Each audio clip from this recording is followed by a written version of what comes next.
What is up, everybody? I'm NoLuxGiven here with your afternoon snap, and today Cloning Vats is the featured location, so this is the deck list that I threw together, and it's working out pretty well for me. I'm almost at Infinite. In fact, if you are watching this video right as it drops, I might be climbing to Infinite right now live on stream. So come check that out and hang out if you want to see some more action with this deck. It's really good with Cloning Vats, and it's also pretty good without Cloning Vats, as we'll take a look at in some of these games coming up as well. But definitely takes full advantage of Cloning Vats with a bunch of cheap cards, Kitty Pryde, Sunspot, Quinjet to make your cards even cheaper, Collector and Devil Dinosaur, as well as Thor, all have some synergy with Cloning Vats as well, adding cards to your hand, making cards big, and then you can play free Mjolnirs into the Cloning Vats in the final turn. And when we're playing a bunch of cheap cards, and Quinjet, Moon Girl kind of works, and I'm trying out Magic plus She-Hulk to kind of extend the game and, give me more ways to prepare for that than my opponent. A lot of different things going on in this deck. I'm not totally sure that it's 100% the correct list, but I'm having fun with it, and we're doing some good stuff. So on turn 4 of this game, thanks to Elysium, I'm going to play Magic into the Cloning Vats. We have priority, so we get to shut down the Cloning Vats here and make sure my opponent isn't getting any more value from that location. And then we'll just start soaking some power into Sunspot and hope that my opponent doesn't draw too many Mjolnirs. I do make a mistake that turn, by the way. I should have just played Kitty Pryde into Nebula, so that way it didn't get the additional 2 power. This deck is very complicated. There's a lot of moving pieces. Elysium is just giving me even more options this game, and I'm trying to figure out, do I want to use Moon Girl to try to grab some additional copies of things, so that way I can try to dump a bunch of stuff on the final turn of the game? Or do I just want to, obviously I can play Kitty Pryde, but do I want to try to Moon Girl my Kitty Pryde instead? So a lot of different ways to play this one. Ultimately, what I'm going to decide to do on turn 5 is just soak a bunch of power into Sunspot and drop that Kitty Pryde as well. So I'm going to play Kitty Pryde, I'm going to play another Sunspot, and then I'm just going to soak 5 energy. That's 15 power across the board on all of these Sunspots. So it seems pretty good, though my opponent has got a pretty good play as well. Jane Foster to draw double Mjolnir. You'll notice I'm not playing Jane in this deck, though you could play Jane today to draw multiple Mjolnir. Each Mjolnir is going to be plus 12, so they're going to get to create 24 power in Limbo this turn. So that's pretty powerful too. I get to do some powerful stuff as well. I draw She-Hulk. I can play that for free, continue to soak up a bunch of power into all of my Sunspots.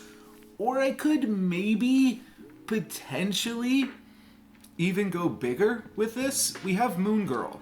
So I'm trying to see if there is a cool way to Moon Girl and make use of double She-Hulk or double Kitty Pryde and do some fun stuff. Now, by playing Moon Girl, that means that She-Hulk is going to be more expensive next turn, but it will still be cheap enough because of Elysium.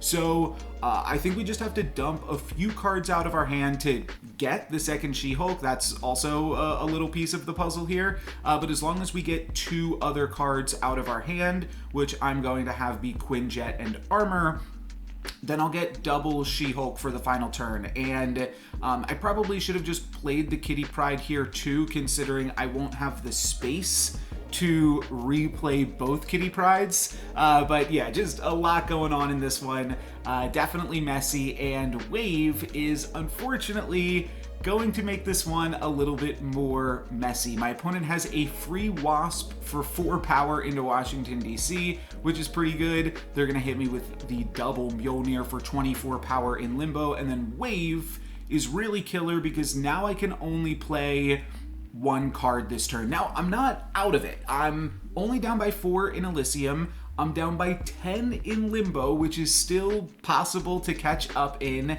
and I am up by 3 in Washington, D.C. And if I'm up by 3 in Washington, D.C., and I can add 7 power there this turn just by passing on Sunspot, I'll be up by 10 power, and then I will definitely win in Limbo. So I'm just gonna pass this turn, and I thought it was a good play, but once again, I kind of forgot about Nebula. The Doombot plus the Nebula trigger is going to lead to a tie in Washington, D.C., and a loss on differential. Really crazy game, but still wanted to showcase it. One other strategy that I also tried out today that I wanted to draw a little bit of attention to is destroy decks, which work really, really well as well with the Cloning Vats. Early game, you can play some disruption, mess with your opponent, and then you can destroy those cards so you can play and clone even more things in the Vats. But the other really big synergy with Cloning Vats is that any power that cards get there as an on reveal ability, the clone is going to retain that power, and then you can keep playing bigger and better Venoms. That'll make Death cheaper, it'll make Null bigger, could be good with Taskmaster, though you don't really need Taskmaster specifically, as I kind of find out in this game, because you can just play another Venom as it returns to your hand. So I'm just going to try to destroy as much of my opponent's stuff as possible with Yondu here, and that is going to allow me to, on turn 5, play a free death into Cloning Vats, which gives me another copy of it, and then I can also eat that copy with Venom again, and just have a really, really crazy game here where not only do I blow up a bunch of cards, but I also get to blow up my opponent's entire deck with Yondu. And a Yondu here on turn 5 means that my opponent is not going to have a draw on the final turn of the game, because we're gonna rip out the last card in their deck here. So I'm gonna play, actually, briefly I consider playing Bucky Barnes, but then I realized that I can just play Nova and Yondu, and that's probably a little bit better because I do want to destroy my opponent's whole deck, like I said. So that's what we're gonna go for. Didn't ultimately wind up enjoying this deck as much as the other one, but it's still definitely good. Part of the reason that I played the other deck that you can see here below is I could tech in Armor and Cosmo for all of the destruction decks that were otherwise running around. So I thought the other deck was a little bit more next level, but this is also a ton of fun. Getting to play Nova, Death, and Venom for an absolutely massive monster here. That's going to give me a 53 power Venom, but more importantly, it's going to give me actually a 54 power Venom. What is this? 55 power Venom. Quick maths there. It's going to give me a second 55 power Venom, which is the absolutely crazy thing here. So I'll get to drop that, and then I can drop Death plus a few other things into Mirror Island even. So yeah, pretty easy game with that, with Cloning Vats. I did say I wanted to showcase some other games that didn't include Cloning Vats, so I'm just gonna look at one more. It's partially because I wanna load up the stream and I wanna start playing this deck live. So once again, if you're watching this pretty soon after it comes out, check me live on twitch.tv/NoLuxGiven or right here on YouTube. I'm still gonna stream on both platforms. We'll see what happens. But this is a game where I don't have access to Cloning Vats, but I do have access to Quantum Tunnel, which is a pretty good location for this deck. You could see it's like borderline half of a Lockjaw deck and then also kind of like a Magic She-Hulk deck.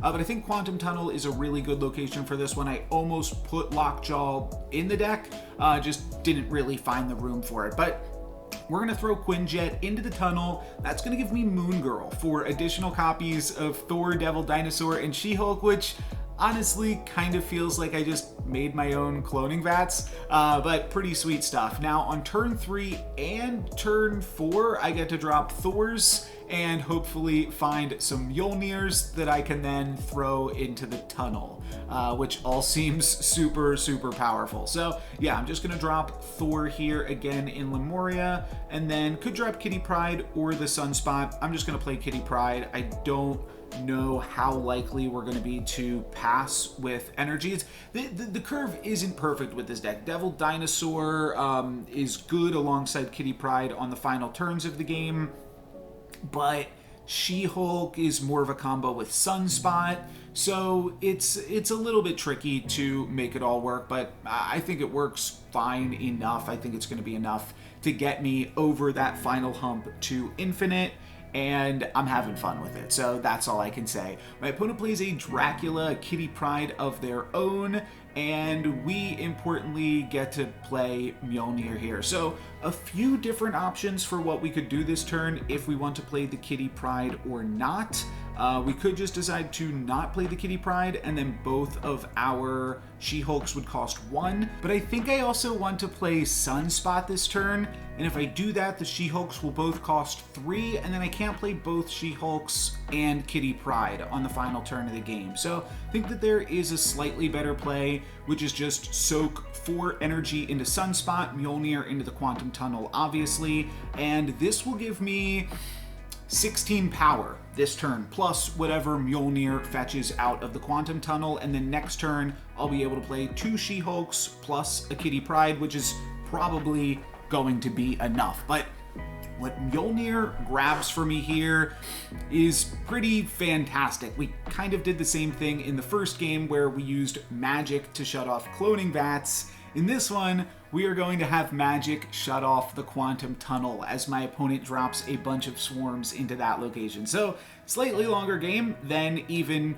we were expecting, but we've still got a lot of power both on the board and in our hand that I think we're going to be able to compete here. We are losing this one slightly as we are down by 4 and then down by 1, but we're up by 10 in Lemuria. That's a pretty big differential there, and I get to drop 27 power this turn, and I actually drew Quinjet, one of the better draws in my deck, so I can play Quinjet this turn as well. And then the final turn, I won't really have that exciting of a play. I'll get to play Kitty Pryde again, plus one of these Devil Dinosaurs for like 5 power or something, but we get to add a bunch of power to the board this turn. That's what's important. My opponent is going to use America Chavez into Limbo. We're going to drop all of our 9 power gals here and get just a little bit more power onto Kitty Pryde from your island even. That's been super helpful this game and is just a really good location with the card. And then Armor, a pretty fantastic draw to finish things out because we need a little bit more power there in Limbo, so Armor will be able to flip that location, and then Devil Dinosaur and Kitty Pryde in some capacity. I figure that just going for a big win in Lemuria is probably safer, and that causes my opponent to retreat. That's not quite going to be it for me today because I am going to be streaming with this deck as well. Like I said, I don't know if it's perfect, but it's definitely fun, so come hang out with me and have some fun while I try to climb with this thing to Infinite. That's going to be it for this video, though, today. Thank you guys very much for watching. I'm No Lux Given. Peace.